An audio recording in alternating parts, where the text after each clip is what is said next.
So I think a good analogy for open source is to think of it as a recipe. If you go to a restaurant and order a meal, but you may not know how they made that meal, and if you ask for the recipe, they may not give it to you. Yeah. But if you have the recipe, you can take that recipe at home and you can make it yourself, make it more suitable to your flavor. So open source software is very similar to that in that it's software that you can look at and change to suit yourself. But we now have models that can run on our own hardware that don't consume tokens and don't cost money, and they can still generate code. Does that change open source? And I think it does, but I think it's a positive thing. Open source is not the code. Open source is the community around the code. Community is the thing that gives value because they're the ones who maintain it. They're the one who fix bugs. They're the one who provide documentation. They're the ones who provide learning resources and other information that enable users to be able to use this software. Open source software is not always just about writing code. There's many, many forms of contribution that you can make to open source that is not code-based.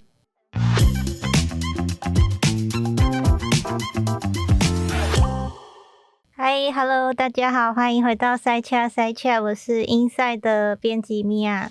我是 Fox。那本集塞掐要跟大家讨论，在 AI 变成所有每天在用的东西之后，开源这件事情呢，为什么突然变得这么重要？那今天邀请到的来宾是 Justin， 他是全球最大开源软体之一的 Apache 软体基金会董事。平常的工作呢，就是替全世界把关那些投入 Apache 的新专案，看这个社群健不健康，能不能毕业成为正式的专案。那今天我们会聊为什么 AI 的时代里面会更加依赖了开源，也就是 open source。那一个 open source 的专案要怎么样从几个人的小专案变成一个国际的社群？那台湾在硬体之外有没有机会在开源的世界占到一个位置？ Hi Justin, welcome to the show. Can you say a quick hello to everyone listening? Yeah, hi everyone listening, and thanks for joining in. As I was just introduced, my name is Justin, and currently I'm a director of the Apache Software Foundation and also the VP of the Apache Incubator.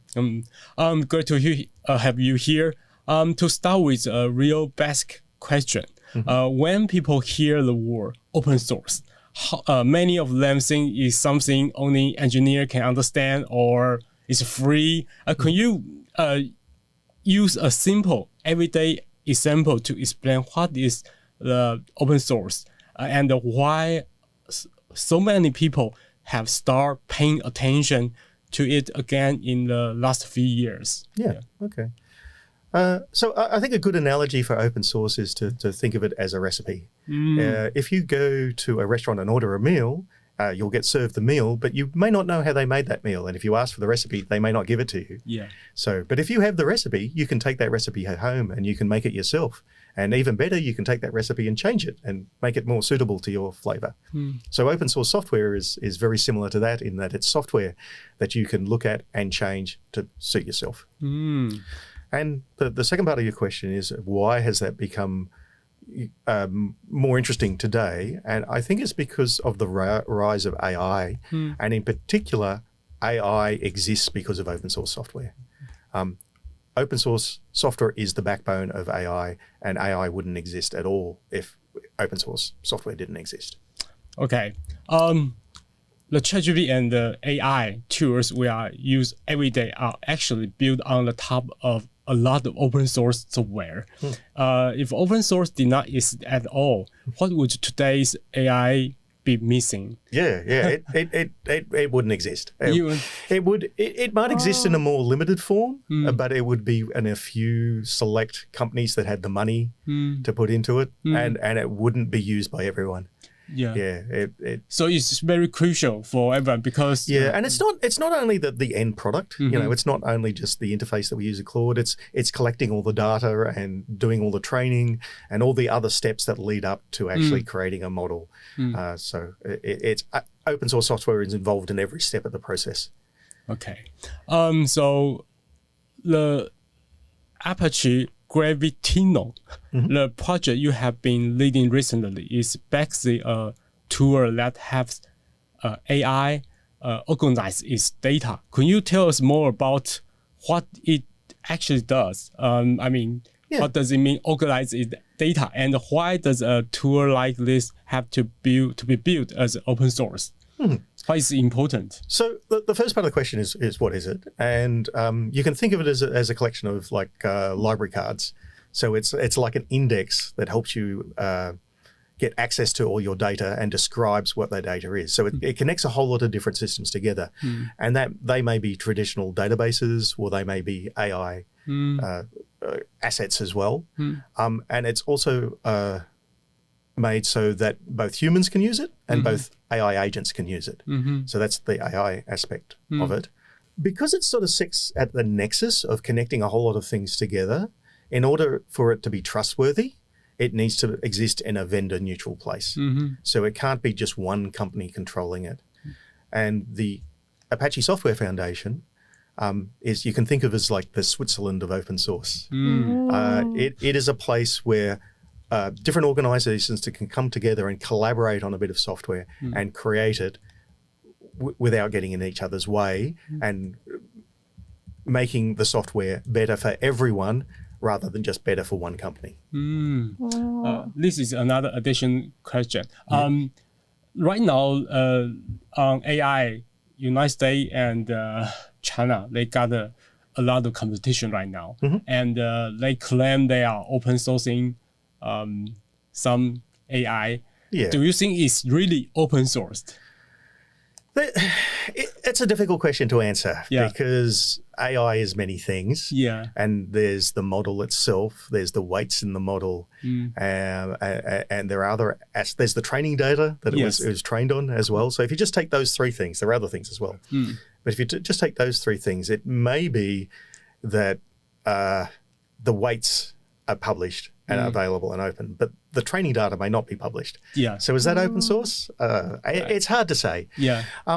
The OSI, which is the Open Source Institute, which is the organization that came up with the definition of open source 25, 30 years ago, they have been working on an open source definition for AI, and that is still in progress. The first version is out, and there were some people that were not happy with that, and there were some who were. But it's a work in progress to actually work out what open source means in the concept of AI. And some of the models that the open source projects that say they're open source aren't really open source. So will you worry about the situation right now, because most of them are not so open? I'm not so concerned, because there are still open source or more open source models around, and the frontier models, the open source models are probably about 6 months behind the frontier models, and that has been the case for a while. But that doesn't mean that that's always going to be 6 months behind. It may be that the gap starts shrinking. In particular, there's huge amounts of money being put into the frontier models. And there hasn't been a huge return on investment seen. Like there's on small scales for individual people, they can be productivity multiplier. But on an organizational scale, I haven't seen anything that says this makes this company 10 times better. So if that amount of revenue that gets, or not revenue, sorry, if that amount of money that gets put into these companies doesn't see return on revenue, then they may have to cut back their spending, and they will slow down. And it may be that open source catches up.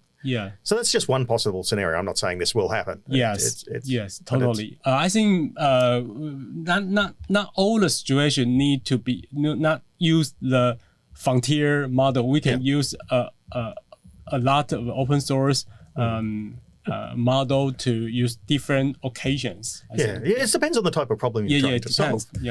And we're getting to the point now where models will run on your laptop or even on small constrained devices. Your Mac Mini or something. Well, even smaller than that. Raspberry. Raspberry Pi and things like that. And like they're not as capable, obviously, but they can still do some jobs. So and that'll only improve as time goes on. In the early days, open source felt more like a culture for engineers and helping each other out. But recently, even governments are spending money to support it. And what did this shift? When did it begin, and what's the cost behind it?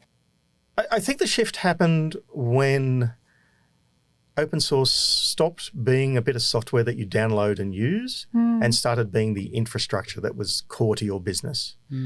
So your data centers that you use and the AI infrastructure that you use are all running on open source now. And this has happened gradually over 10, 15 years. It didn't happen overnight. But now open source is fundamental to basically everything we do. Everyone uses open source. Open source is on everyone's phones here. Yes. So it's not it used to be a question as, do you use open source? That question is almost always yes now. Now it is, how do you take advantage of that? So. Okay. But we can see most of the open source projects start with just few people contributing and going from it's a small project to a lively international community. How for everything you see, what's usually the most important turning point, or what makes some projects take off and some fail?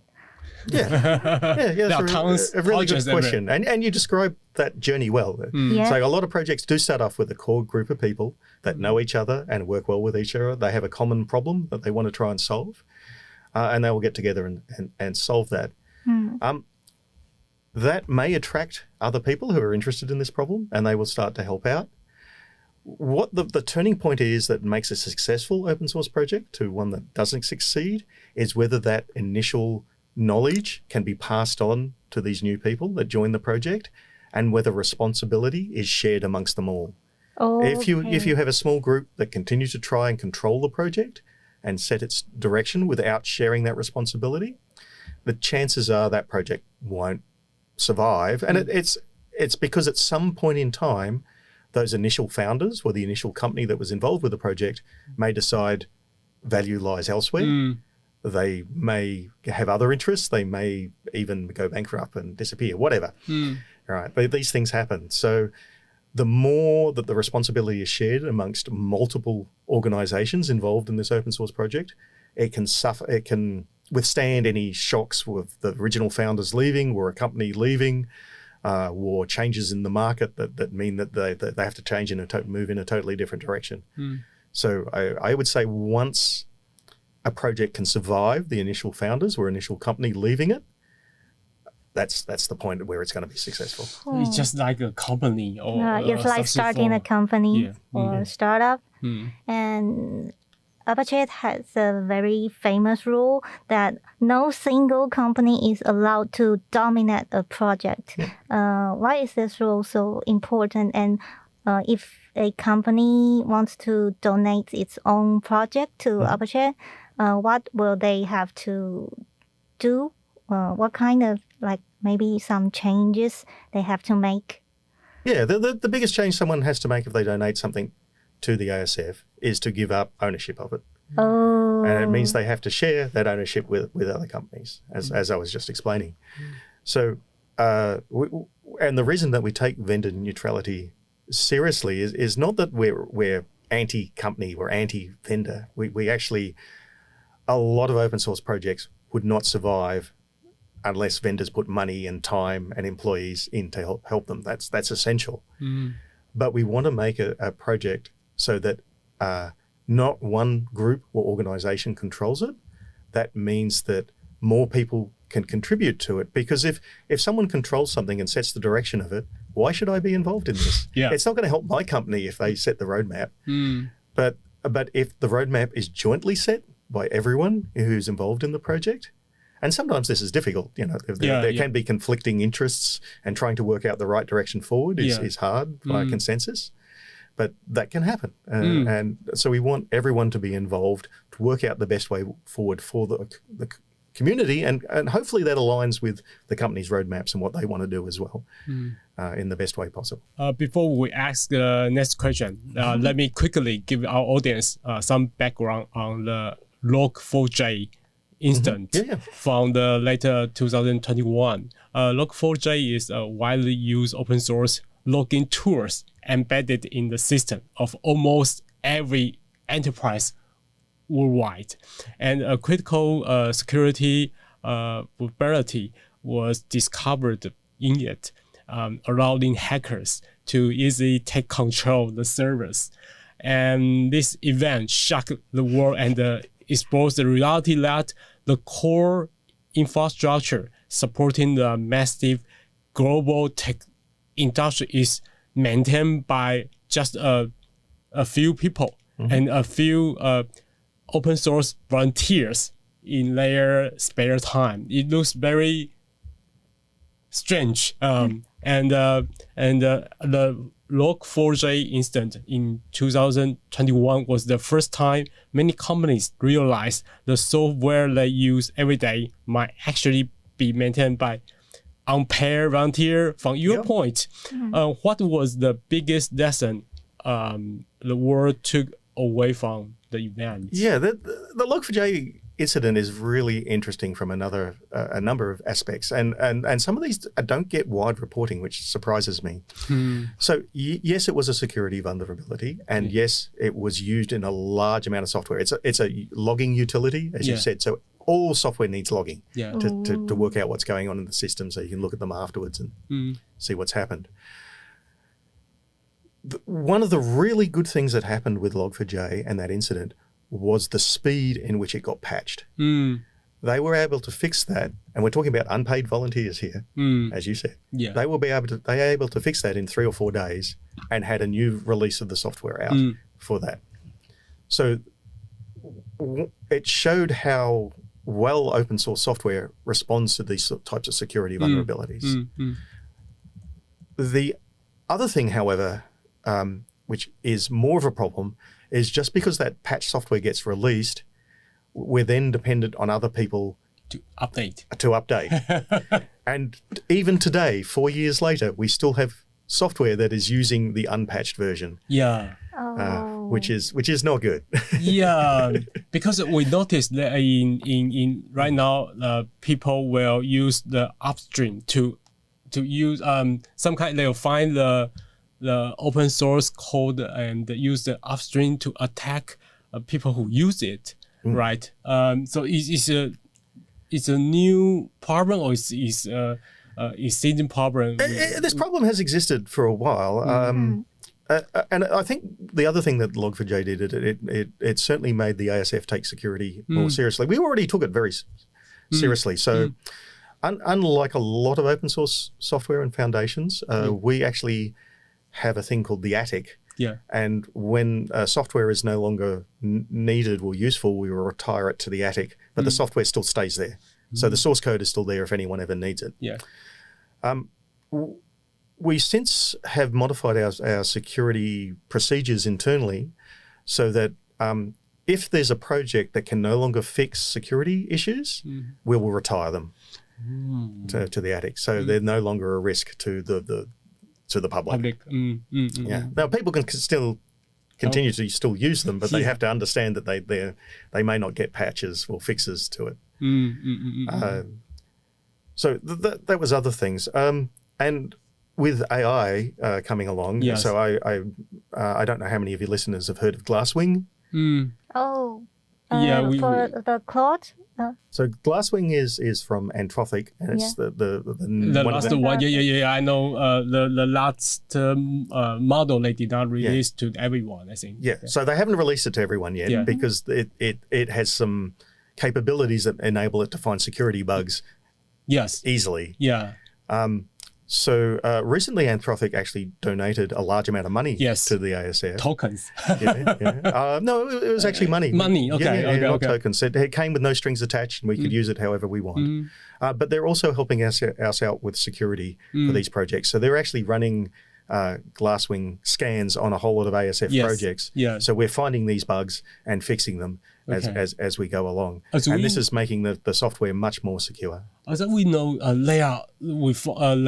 you guys found a lot of uncovered bugs than compared to last couple of years, right? Yeah, so we have seen an increased activity in how many security reports that we get. Yeah. In fact, it's basically doubled every month since the start of this year. Oh. So there's a lot more activity in that space. But the fact that these are getting reported and the fact that people are working and fixing them, hopefully that rate will go down, because it may not be sustainable for some projects to be able to only work on fixing these security bugs.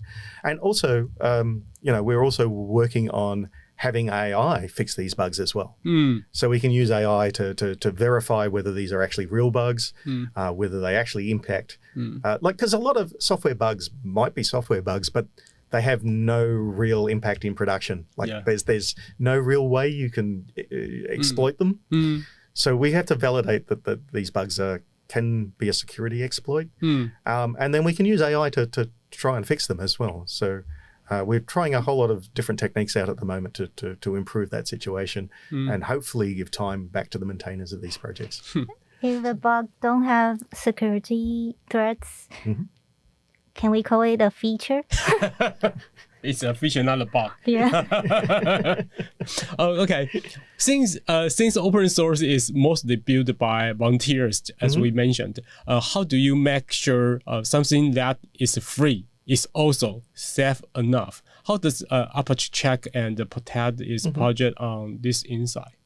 Yeah. So the last time that we did a survey of who works in open source, and this is a few years back, so it may have changed. About 50% of people work on open source in their free time or as a small part of their work. But also about 50% of volunteers are paid full time to work on open source through companies. So I think that combination is healthy and it gives a good mix and a different perspectives, which certainly help generate software. The ASF has always had security as not an afterthought. We always have security up front. We want our software to be reliable, and because we want people to trust us and to be able to use it. So security is something that we have always taken seriously, and we have security scans. We show projects best practice about what they can do and how they should code and so forth. So a lot of ASF software is much more secure than other open source or non-open source software. It varies from project to project. And more recently, as I said, we've updated our internal security processes. So we actually have a dedicated security team who help with any security issues. Yes. And also track how many we do have outstanding and whether or not projects are responding in time to these. So I think we have adequate protections in place to be able to cope with this influx of new security bugs. Great. If a small business owner in Taiwan listening to this episode and wants to do just one thing to make their company safer, what would you tell them to start? So I would look at what software you're using, and some of that software will use open source software, and some of it will be open source software. There was a recent article that I read that said 96% of enterprises use open source software in one shape, way, or form. And just do an audit of that and find out whether or not you're using the latest versions or not. Because if you're using outdated versions, it's likely that it could have some security flaws that could be taken advantage in. So having regular updates to use the latest versions would be good advice. Yes. Okay. So with the development of AI, the cost of producing software has become extremely low, just I mentioned earlier, and is even becoming easy to duplicate someone else's software or website. And given this trend, do you think the core of concept of the open source is still important, and why? Yeah, I do think it's still important. But on your first part of the question there, on the cost of AI, tokens are not free. AI is not free. Yeah. Right. And the frontier models are changing their pricing all the time. In fact, there's something that happened in the last few days with Copilot, for example, that people are complaining about that they can't use it as much as they used to be able to use I hear that. And the same happened with Claude a few Claude. months ago. Yeah. So, we're at the beginning stages of this where they're basically giving away their product for, not for free, but for low cost. And their pricing will change as time goes on. But we now have models that can run on our own hardware that don't consume tokens and don't cost money, and they can still generate code. Yes. So the question then becomes is, okay, if AI can generate code for free and not actually cost real money, does that change open source? And I think it does, but I think it's a positive thing. Because open source, we've had this misunderstanding about open source that it is the code. Open source is not the code. Open source is the community around the code, right? And that community is the thing that gives value. Because they're the ones who maintain it. They're the one who fix bugs. They're the one who provide documentation. They're the ones who provide learning resources and other information that enable users to be able to use this software. They're the ones who answer questions about users. Yeah. Open source software is not always just about writing code. There's many, many forms of contribution that you can make to open source that is not code-based. So I think people still human in the loop is still important, even in the open source. Yeah, 100%. Yes. Yeah. So when the world thinks of Taiwan, like we are having Computex right now, so people always think of like companies like TSMC or any hardware companies. But what about open source software? So what does Taiwan stand on the global maps of open source? So what I have heard in the last couple of days is that Taiwan, as you said, is fantastic at manufacturing hardware. All right. On the world stage, as far as software goes, that they're not so visible. But I think there's a huge opportunity here for Taiwan. You're creating the hardware that AI runs on. And AI runs on open source. Yes. So you have an opportunity here to get involved in that and be able to take advantage of the fact that you make the hardware that their software runs on. Yeah. So and become more involved with that. The other thought I had, and I this is just a thought, I don't know how valid it is that in chip manufacture and design, a lot of software is used. Yeah. Yeah, there's software used for designing the chips. Yeah. There's also in automation and in factories, there's a lot of software that is used there.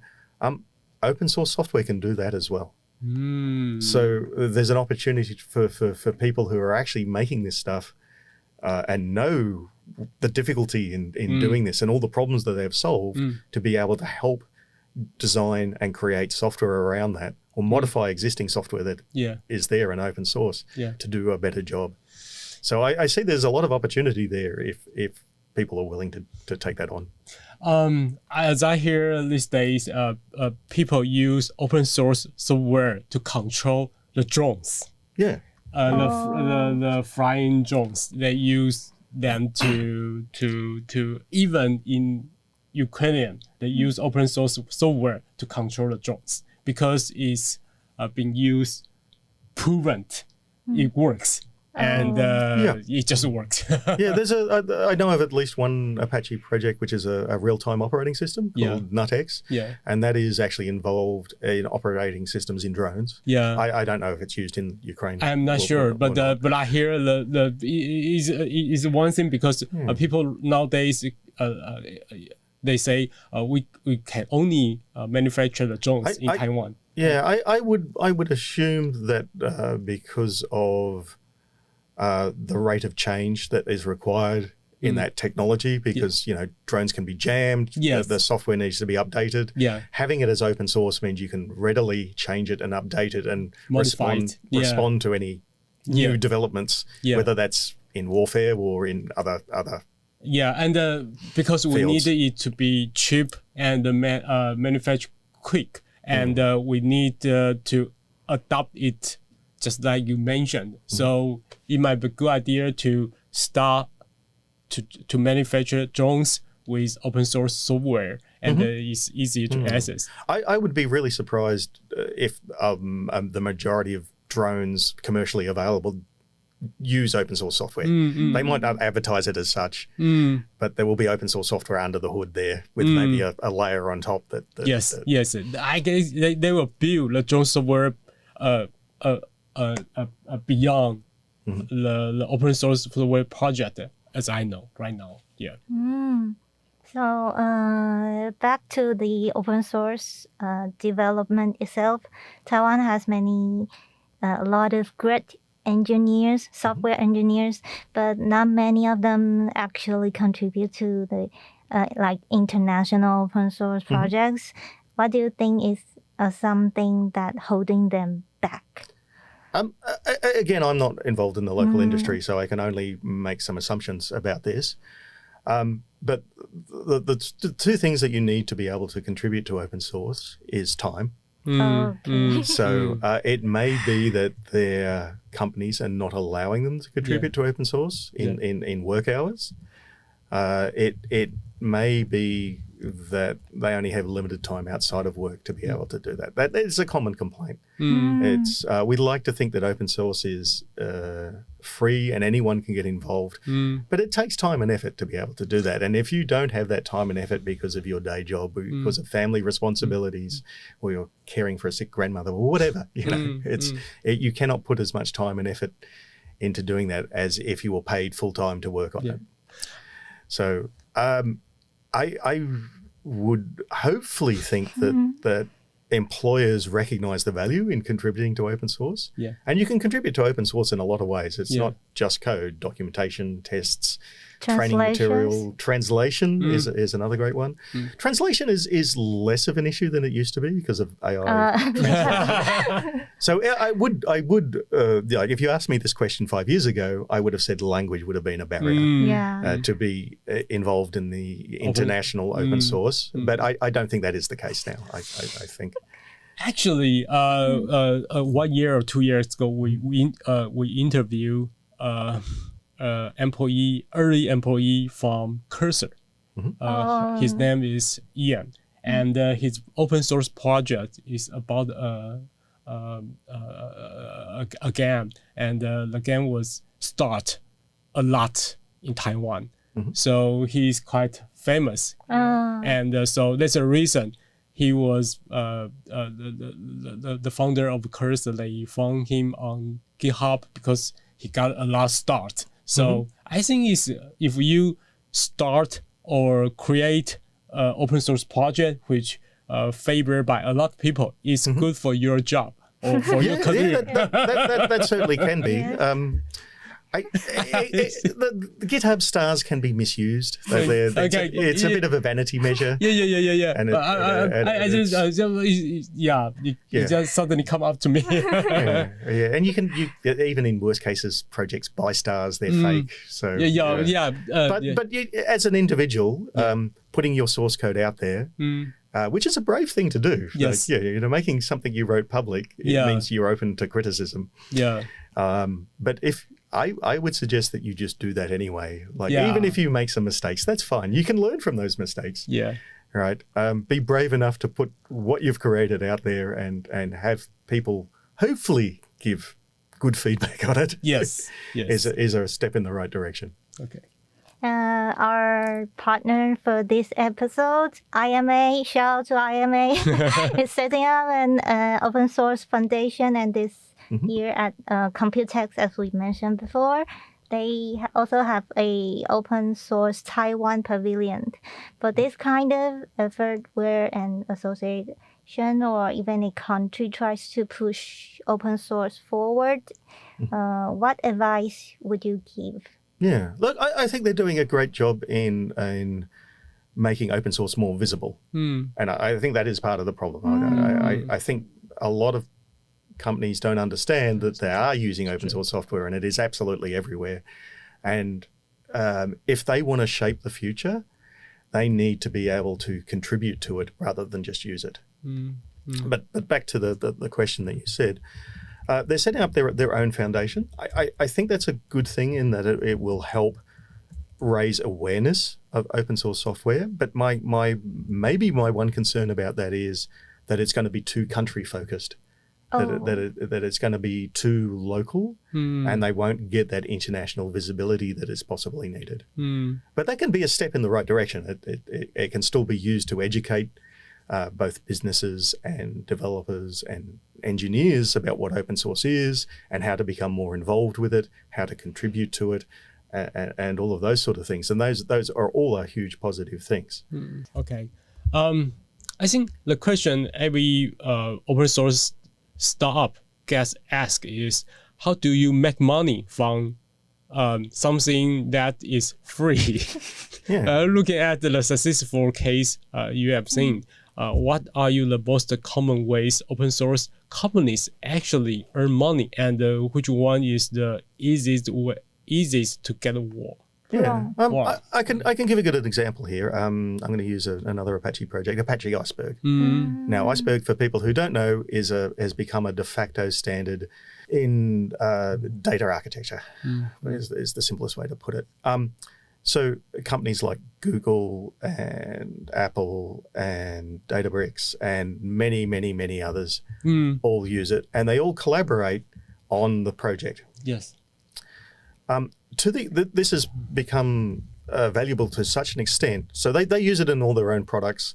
They have commercial offerings which they make money out of, and that's fine. But this has become valuable to such extent that Databricks spent the amount of money isn't known, but it's between $1 and $2 billion on acquiring a company called Tabula, which the founders of Iceberg from Netflix formed.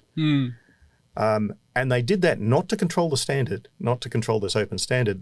They did that possibly to hire the talent that was involved with this, but also to be have a larger part in the community, so they can possibly set the direction of where this goes.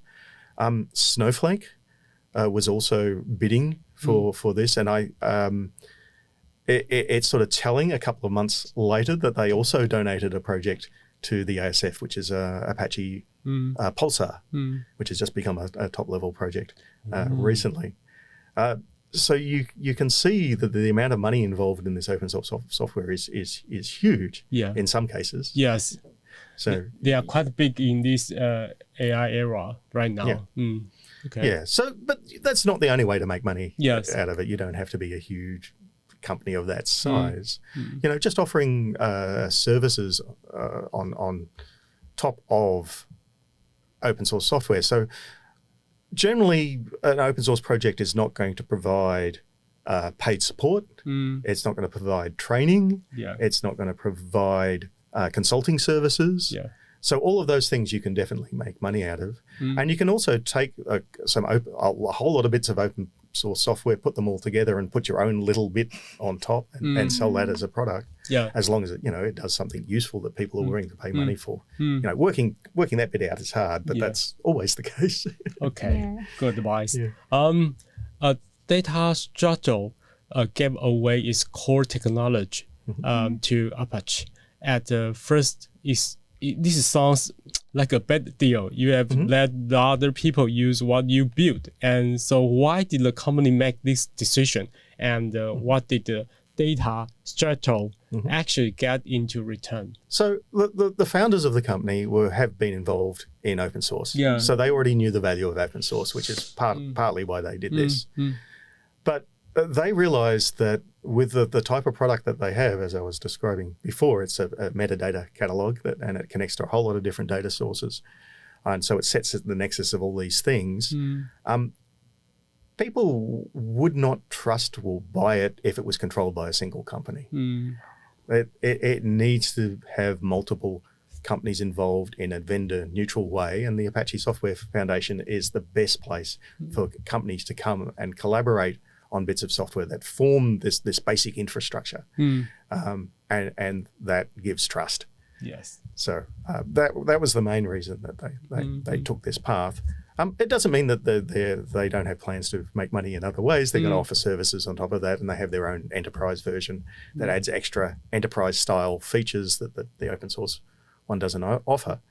And they have a few other projects that they're working on as well. So it's not just this one project that they have.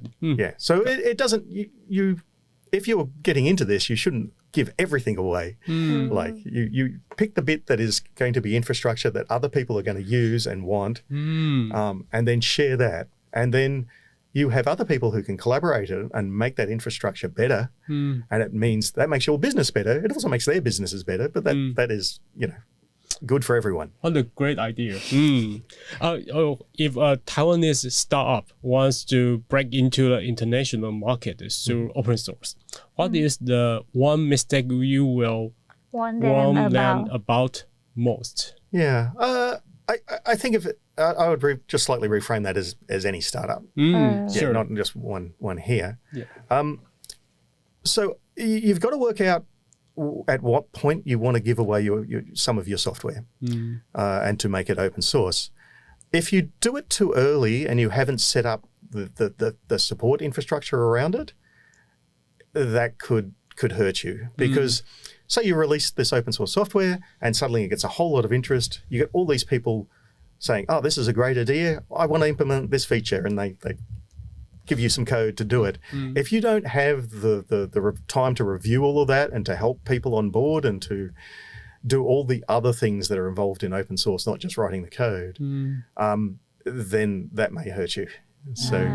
So you've got to pick the right time. You don't want to leave it too late either, because if you leave it too late, then possibly a competitor has already released something that's similar to you, or there are other things going on in the industry. So, but yeah, you want to pick the right moment to make that and make sure that you have plans in place to support it if there is interest in it, and if you suddenly get lots of people coming on board and saying, yes, we love this, we want to help out. But you need to accept this bug that we've fixed. Okay. Yeah. The other thing is that there's been some recent licensing models or a business model which is framed as open source but isn't really open source. So a company will make something open source, they will get the community involved in it, they will start getting contributions and so forth, and then they will change the license to a non-open source, and that makes the community mad. Yeah. And in a lot of these cases, the businesses were successful for a little while, for a few years, but in the long run, what usually happened was that the community said, well, okay, we're taking our toys and going elsewhere to play with them. So they forked the software, and that forked version has actually become more popular than the original one. There's also a problem in that business model, and I think it's now worse because of how AI can generate code so easily. Yeah. So if you have a paid version of your software and a community version or a free version of your software, people can look at your roadmap and see what features you're adding. They can ask AI to generate that, and then they can put in a pull request to say, we would like this feature in the free version. If you reject that feature, that's not going to help the community on your side. If you accept it, then suddenly you don't have this paid feature anymore. Yeah. So there's a real issue there in how you handle that. And I don't think there's a very small path through those two problems, Yeah, you're getting more and more this kind of situation right now. Yeah. So we have some more like laid back questions for you. Working across so many time zones must be exhausting. So how do you, what kind of hobbies or sports you do in your free time? Okay. So I'll answer it's not really a question, but I'll answer the first bit first. You say working across many time zones is exhausting. It's not actually. It is, because a lot of what the ASF does and how these open source projects work is they work in an asynchronous manner. So they mostly rely on mailing lists. And that means that a lot of work happens while I'm asleep, particularly in the US, right? Because Australia is totally different time zone to the US. And I'll wake up in the morning and there'll be all this conversation and email and stuff for me, but I can skim through it and I can see what's going on, and then I can reply to things. I think some projects rely too much on synchronous communication and like chat and messaging. And if they rely on that too much, it's only the people who are awake at that time in that time zone who can interact, and that distorts a project a little. So the time zone thing is often not a big problem. Sometimes it is, but it's usually not a big problem because of the asynchronous nature of how these projects operate. But in terms of hobbies and what else I do, I have a lot of hobbies. I don't do them all the time because I don't have the time like most people. But I definitely love food and cooking. So if you look at my phone, I have thousands and thousands of photos of food. For your information, my last startup is iCook, which is the largest recipe service in Taiwan. We got around maybe 8 million monthly active users here. Oh, wow. But all in Chinese, not in English. So I come from a family of chefs. My mother is a chef, my brother is a chef, and my wife is a chef and teaches cooking too. So what yours? I'm a good cook. I'm not a chef. The best dish you like? Oh, that's so hard. The best type of cuisine I like. I like a lot of them, but I think Mexican food is actually one of my favorites because it's actually quite complex and it has a lot going on in it if you look at the recipes. Okay. Yeah, so like for example, a good chicken mole, the mole sauce, it's like onion and garlic and tomato and chocolate and spices, and you have to do it all in the right way, and nuts and so forth.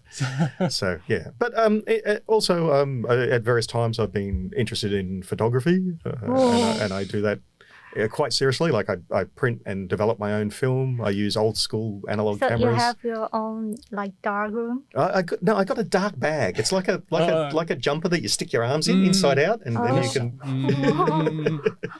So I don't have room for a dark room in my house, but. And I also like to keep my physical skills. Like I do a lot of things with my hands, so I do a bit of woodwork, and I have a laser cutter, and I make a lot of things with a laser cutter. Wow! And more recently, I've been actually making notebooks. I've been sewing them together and gluing them and making leather covers for them, which is sort of nice and relaxing. Yeah. Quite interesting.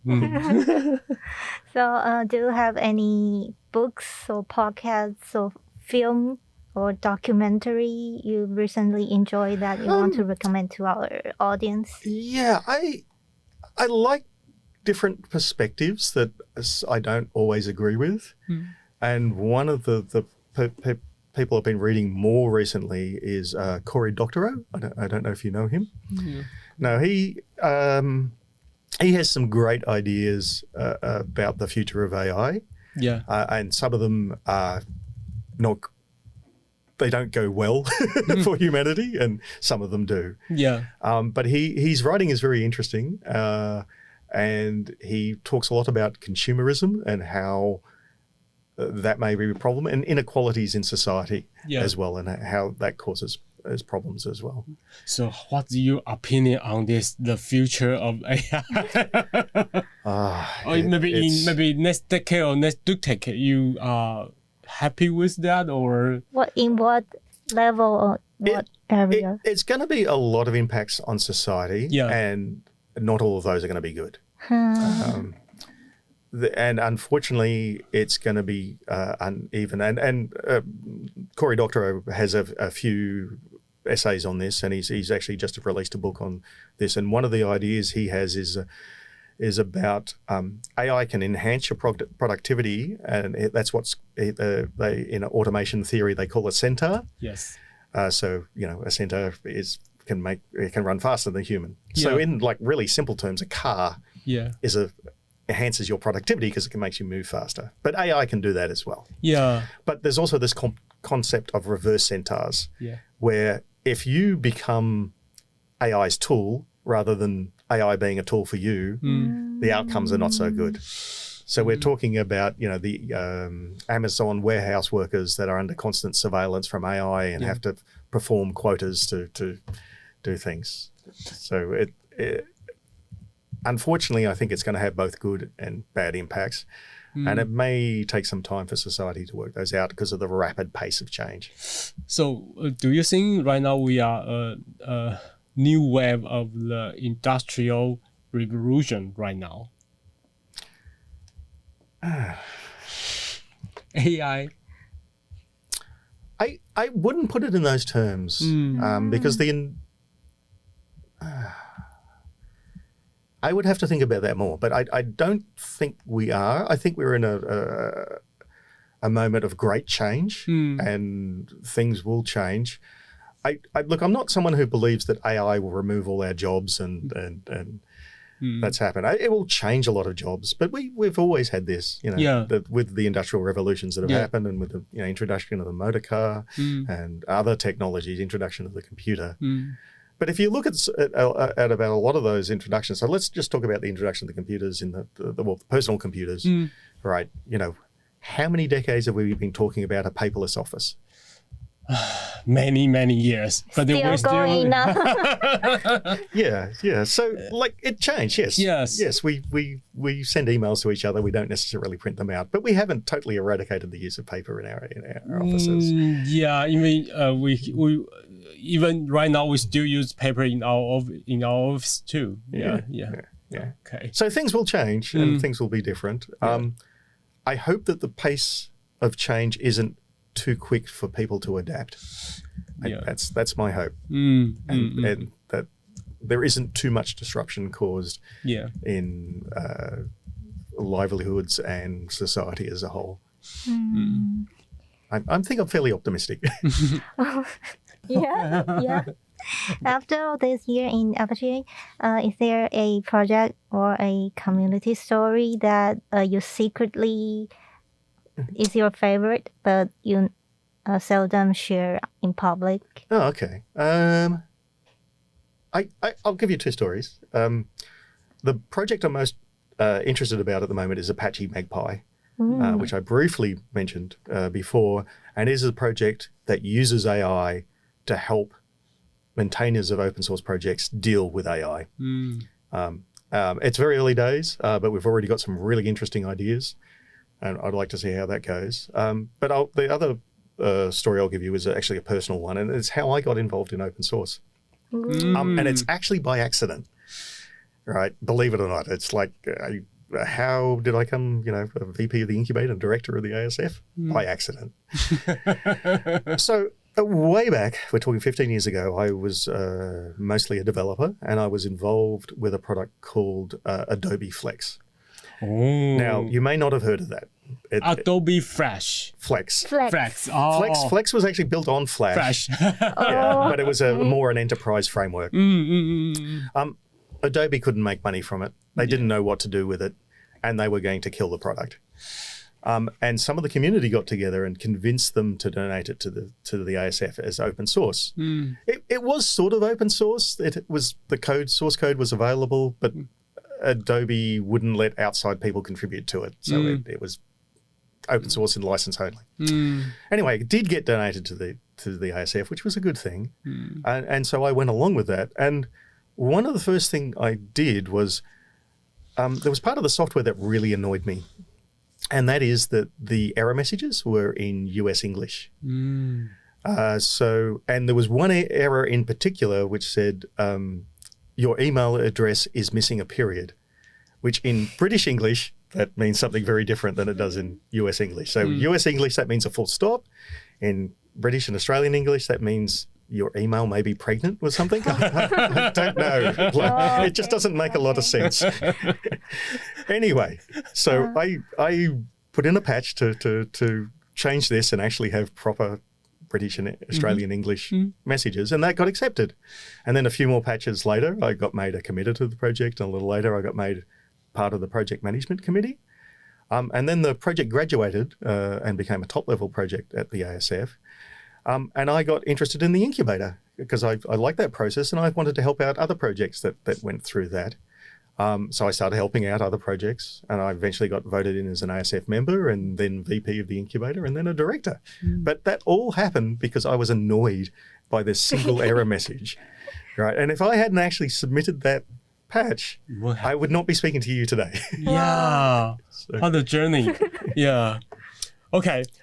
Justin, thank you so much for joining us today and for sharing your time and your story with us. This was awesome. And thanks for everyone listening. And take care and see you in next episode. Thank you, Justin.